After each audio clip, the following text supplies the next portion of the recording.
Xin chào anh em, chào mừng đến với kênh Nhất Thế Giới, nơi chúng ta xé toạc màn bí mật của khoa học và đốt cháy mọi giới hạn. Hôm nay, chuẩn bị tinh thần đi, vì chúng ta sẽ tung cú đấm thẳng vào một chủ đề siêu hot, siêu bá đạo, có thể khiến cả trái đất lật ngược, thứ duy nhất mà đàn ông luôn để phụ nữ phải lo, tránh, thai. Anh em ơi, đàn ông phải một sinh vật tưởng chừng bá đạo, cày game suốt 16 tiếng không mệt, đá banh không ngán, có thể nói là mạnh mẽ nhất hành tinh. Cho đến khi nhìn thấy que thử thai hiện lên hai vạch, thì đứng hình, bốc hơi, kể cả The Rock cũng phải quỳ vào cuộc đời bổng hóa phim kinh dị. Tránh thai, từ trước đến nay, cứ như là game của chị em.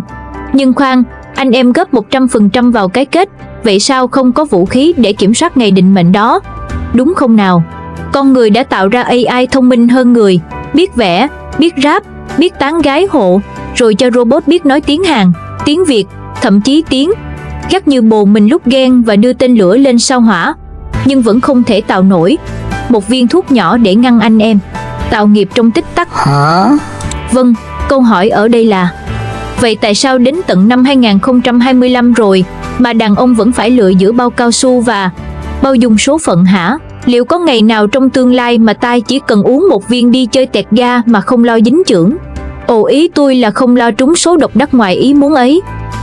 Và đây là thời khắc lịch sử, một loại thuốc tránh thai cho nam giới không chứa hormone vừa chính thức được đem ra thử nghiệm trên người.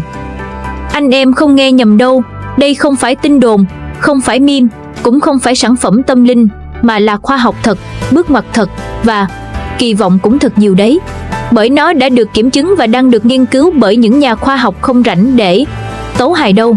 Tức là đàn ông, lần đầu tiên trong lịch sử nhân loại, có thể chủ động tránh thai bằng một viên thuốc nhỏ như viên kẹo mà không cần nhờ đến bao cao su, triệt sản, hay né như ninja trong đêm nữa và cũng không cần ngồi tụng kinh nữa. Nhưng khoan đã, liệu đây là phát minh định hình lại ngành kế hoạch hóa gia đình, hay chỉ là một cú lừa hype như tiền ảo hồi năm 2018? Bởi trước đây, cũng từng có nhiều thuốc tránh thai nam được công bố, nhưng rồi bay màu y như đội tuyển Anh đá penalty. Hôm nay, kênh Nhất Thế Giới sẽ dẫn anh em vào cuộc phiêu lưu đỉnh cao để khám phá ICT-529 là gì, nó hoạt động ra sao, và liệu anh em có sẵn sàng trở thành chiến binh của bình đẳng giới không? Nếu anh em nào mê những cú twist khoa học đậm chất Hollywood, hay nếu thích sự thật nghe còn sốc hơn tin đồn thì đừng chần chừ. Đập nút đăng ký cho kênh Nhất Thế Giới, để mỗi lần có phát minh điên rồ, tôi là người gào lên đầu tiên cho anh em nhé. Giờ thì, siết dây an toàn, bật chế độ chống dính líu tương lai và cùng nhau đạp ga vào hành trình tìm ra viên thuốc giúp đàn ông thoát kiếp cầu nguyện sau mỗi cuộc yêu. Sẵn sàng chưa nào? Tại sao nam giới cần thuốc tránh thai? Trước khi anh em gào lên, ủa, thuốc tránh thai là chuyện của mấy bả mà, thì cho hỏi nhẹ một câu.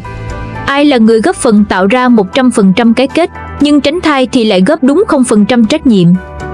Và trước khi chị em đập bàn la làng, ủa sao giờ mới có thuốc tránh thai cho đàn ông vậy trời? Thì khoan, ngồi xuống, hít thở sâu. Vì hóa ra, đây không phải là chuyện đơn giản như việc lấy áo mưa bỏ túi. Hả? Về mặt sinh học, tưởng đơn giản, ai dè, toàn tập. Phụ nữ mỗi tháng rụng đúng một quả trứng, chặn cái trứng đó, ok, không khó lắm. Còn đàn ông hả? Mỗi ngày sản xuất hàng triệu tinh trùng. Mỗi ngày, mỗi giây, bắn ra khoảng 1.500 chiến binh. Nghĩa là trong một lần xung trận, dân số Úc có khi còn thua số lượng binh lính anh em thả ra. Muốn chặn tụi nó, cực, khó, căng như dây đàn. Thử tưởng tượng bác sĩ nói, giờ mình phải chặn từng con tinh trùng một nha. Thôi nghĩ, rõ ràng, chặn một cái trứng dễ dàng hơn chặn nguyên quốc gia tinh binh mà không làm hỏng cổ mấy đàn ông. Chuẩn không cần chỉnh phải không nào? Đã vậy, nghiên cứu cho nam còn vướng mấy cái combo thử thách cực căng như đàn ông không trực tiếp mang thai, không bị áp lực xã hội, ít ai quan tâm, ít tài trợ nghiên cứu, sợ tác dụng phụ, mất cơ, giảm testosterone, mặt nổi mụn, tụt mood. Nghe thôi đã muốn chạy về ôm tạ Diêm.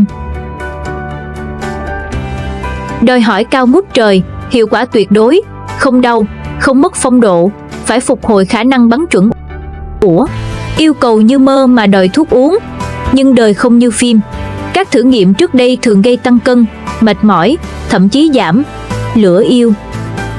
Kết quả, hàng chục dự án thất bại thảm hại, như anh em súp penalty mà bóng bay lên khán đài ấy. Vậy nên các hãng dược chọn đường dễ đi hơn, nghiên cứu thuốc cho nữ. Và thế là bơm năm 1960 phụ nữ có thuốc tránh thai đầu tiên.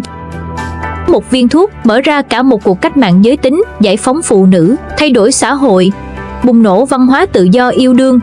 Giờ anh em nhìn lại xem, đã hơn 60 năm rồi phụ nữ có thuốc que, vòng, miếng dán, que cấy. Còn anh em nhà trai hiện giờ thì sao? Vẫn là chiếc áo mưa mini size, sản phẩm duy nhất đứng giữa tình yêu và 18 năm trách nhiệm nuôi con ngoài ý muốn. Bao cao su, tiện, nhưng không phải ai cũng khoái. Triệt sản, nghe thôi đã thấy lạnh sống lưng, và chưa kể khó hồi phục. Cầu nguyện, không nằm trong y học, nhưng nhiều người vẫn tin xài hiệu quả. Vậy nên, tránh thai cứ như sân chơi của chị em, còn anh em thì đứng ngoài cầm cờ cổ vũ. Nhưng thời thế đã thay đổi rồi anh em ơi. Khảo sát năm 2023, hơn 70% nam giới sẵn sàng uống thuốc tránh thai nếu nó an toàn và tiện lợi. Thấy chưa? Không phải đàn ông vô tâm, chỉ là họ chưa được cung cấp vũ khí mà thôi. Vâng, đàn ông cũng muốn chia sẻ trách nhiệm, chứ không chỉ chia sẻ phút giây sung sướng. Vậy làm sao để chặn quốc gia tinh binh này? Các nhà khoa học đã nghĩ đủ trò. Dùng hormone để ngăn sản xuất tinh trùng, nghĩa là tắt nhà máy bằng cách giảm testosterone hoặc ức chế sinh tinh. Điều này nguy hiểm vì giảm luôn nội công đàn ông. Chặn đường ống xuất tinh. Thì anh em chắc không ai thích nghe từ khóa van, vì nó sẽ khóa ống dẫn tinh hoặc làm tinh trùng hết pin trước khi đến đích. Tấn công protein chịu trách nhiệm tạo tinh binh. Có vẻ ổn đấy, nhưng phải cực kỳ chính xác, không lệch là tạch luôn. Nhưng vấn đề là đàn ông nhạy cảm lắm. Thử thuốc mà thấy hơi ê vai, hơi tụt hứng là cancel ngay không thương tiếc. Vậy nên nhiều dự án thuốc trước đây toan như đội anh đá penalty. Nhưng năm 2025 cục diện đã thay đổi. Gần 50% các ca mang thai trên toàn cầu là ngoài kế hoạch. Nghĩa là chúng ta đang sống trong thời đại tình yêu bùng cháy, hậu quả ngoài dự tính. Và rồi, cái tên ICT-529 xuất hiện như một vị cứu tinh. Một viên thuốc mới, không chứa hormone, đang được thử nghiệm lâm sàng trên người lần đầu tiên trong lịch sử. Đàn ông có thể tránh thai bằng thuốc như phụ nữ đã làm 60 năm qua. Lịch sử đang được viết lại. Trật tự giới tính trong kế hoạch hóa gia đình có thể đang được tái định nghĩa. Nhưng trước khi đi sâu vào siêu anh hùng này, hãy chuẩn bị cho cú twist tiếp theo. Anh em sẵn sàng chưa? Ở lại kênh Nhất Thế Giới nhé, vì tôi sắp bóc trần mọi thứ đây. Các biện pháp và loại thuốc tránh thai nam hiện nay. Trước tiên, câu hỏi quan trọng. Nếu chưa có thuốc tránh thai nam giới bán ngoài tiệm, thì anh em phải sống sao? Đừng lo, tôi tổng hợp sẵn những lựa chọn có thật không phải niềm tin mù quáng đâu nha. Các biện pháp tránh thai an toàn cho anh em. 1. Bao cao su người bạn vàng trong mọi cuộc yêu. Dẫn đầu bảng xếp hạng vẫn là áo giáp mỏng manh bao cao su. Hiệu quả 98% nếu dùng đúng, chúng nó rẻ, dễ mua, dễ dùng và là lá chắn chống lại quái vật thời đại bệnh tình dục. Có đủ loại từ vanilla tới matcha, từ siêu mỏng tới siêu gai, size châu Âu tới châu Á, tha hồ lựa nhé anh em. Nhược điểm hả? Rách, tục, giảm cảm giác, tục mood và nếu xui thì tục luôn cả, bao lẫn phong độ. Nhưng nó vẫn là người lính gác đêm đáng tin nhất miễn các anh em dùng đúng cách. Vậy nên đừng để một giây lơ là mà đổi lấy 18 năm cày cuốc nhé. Anh em nào từng gặp tai nạn nghề nghiệp, bình luận chia sẻ kinh nghiệm bên dưới nha, không ai cười đâu, chỉ có học hỏi. 2. Thắt ống dẫn tinh, triệt sản. Level chơi lớn mới vui. Triệt sản nam giới biện pháp duy nhất gần với vĩnh viễn. Đây là biện pháp cho người đàn ông đã ngộ đạo. Xác định không muốn sinh con nữa. Gần như 100% hiệu quả. Không ảnh hưởng đến khoái cảm. Làm nhanh, ít đau. Đây là lúc anh em gặp bác sĩ để cắt hoặc thắt ống dẫn tinh, ngăn tinh trùng thoát ra.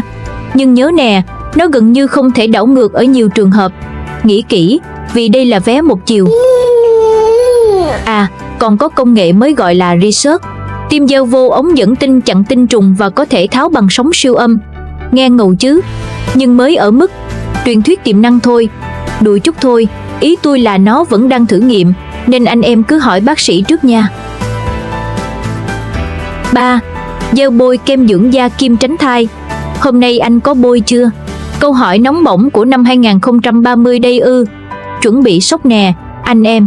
Gel bôi tránh thai như Neste đang được thử nghiệm, bôi lên vai hoặc lưng mỗi ngày, chứa testosterone và progestin để giảm sản xuất tinh trùng mà vẫn giữ hormone cân bằng.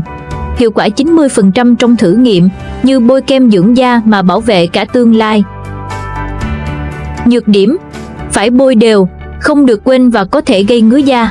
Nhưng nhìn chung là dễ chịu hơn nhiều so với thuốc nội tiết truyền thống. Tưởng tượng đi, một ngày nào đó thay vì hỏi anh có mang bao không, bạn gái sẽ hỏi anh bôi gel chưa. Nếu trả lời quên rồi em ơi, thì đừng trách ai làm cha bất đắc dĩ nha. 4. Rút ra trước khi xuất tinh, nghệ thuật của liều lĩnh. Kỹ thuật lùi xe tưởng là nghệ thuật, thực ra là nghệ sĩ múa rìu trước cửa viện nhi. Hả? Xuất tinh ngoài là một trong những phương pháp ngừa thai lâu đời nhất và đơn giản nhất, nhưng là một trong những hình thức kém hiệu quả nhất. Một số anh em chọn cách này nhưng hiệu quả chỉ khoảng 78%. Tôi không khuyến khích vì dễ thất bại.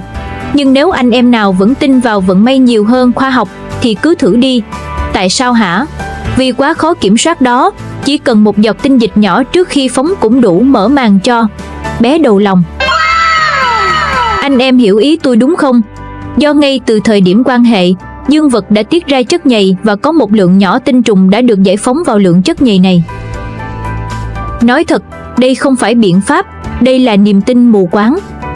Anh em, đừng chơi roulette với số phận, trừ khi muốn ôm con sớm nhé. 5.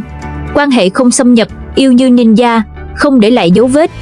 Đây là nghệ thuật yêu của bậc thầy, tức là làm mọi thứ, từ massage, ôm ấp, dùng tay, dùng miệng, chỉ cần không cho tim tiền đạo vào vùng cấm địa là được.